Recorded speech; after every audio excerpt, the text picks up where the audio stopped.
Yo, what is up guys, Delboy here.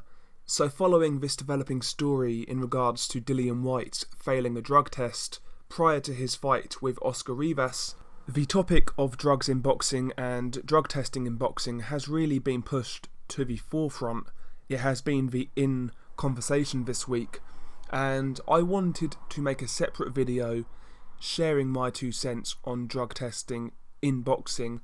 Now, a lot of you will already know how I feel about this. I have mentioned it in previous videos, but I felt it needed a separate video just so I can kind of put my thoughts out there, my opinion out there in a clear and concise manner.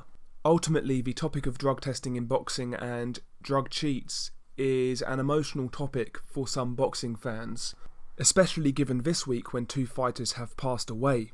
So I can understand why a lot of people are very passionate about this topic, but I think you need to approach it with a clear head and while trying to compartmentalise your emotions.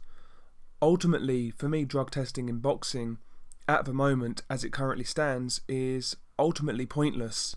It just isn't fit for standards, if we're being honest.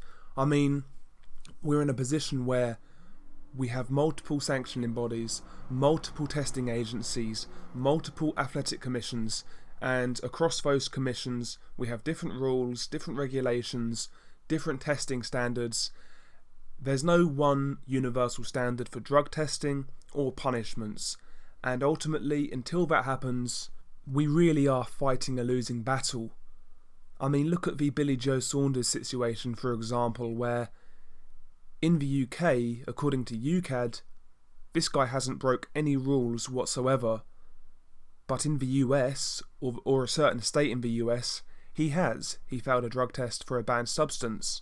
So right there, you've got a case of, in one jurisdiction, Billy Joe Saunders is essentially a drug cheat, and in the other, he's not. And that in itself goes to show why there should only be one universal standard in regards to drug testing in boxing.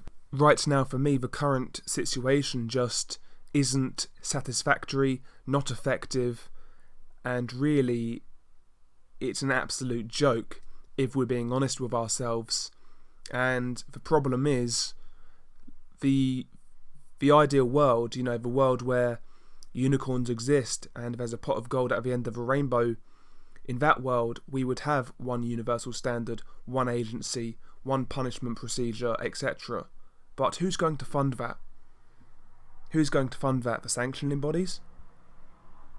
A percentage out of the fighter's purse? The TV networks? The promoters? Who's going to fund this massive agency to test boxing across the board?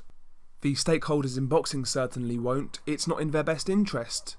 So, as a result, we're left with the current situation, which in my opinion is just untenable and unfair. I honestly believe, as it stands right now, it would be fairer just to let everybody juice, because right now we have situations where potentially one guy could be juicing and he could still be cleared to fight against a guy who is potentially clean.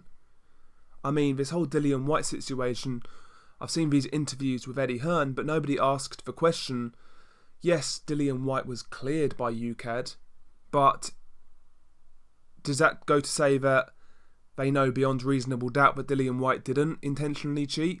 If they can confirm that they know 100% beyond reasonable doubt that Dillian Whyte did not intentionally cheat, then fair enough, I guess, but they can't. So they let a guy go in the ring against a potentially clean opponent, not knowing whether he's intentionally cheated or not. And to me, that is unfair, because Oscar Rivas, maybe he was clean, and maybe he was fighting a juiced up guy, and it was allowed to happen. So when you've got situations like that, it goes to show how backwards this current system is. And you may as well just let all of these guys juice. At least then it would be an even playing field. I said this on Twitter, and I had a few people say, well, if you let everybody juice, then there will be more deaths in boxing. Well, first and foremost, we've got no case study to go off to say that will be the case. Even if there was no drugs in boxing, boxing would still have multiple fatalities. It's that type of sport. Would adding performance enhancing drugs across the board increase that? I don't know. We've got no case study to go off. Ultimately, you look at MMA organisations like Pride. Pride was the premier MMA organisation back in the day, and it was widely known that these guys could pretty much do what they wanted, take whatever substance they wanted, and it was pretty much written into the contract. You never got any fatalities in Pride.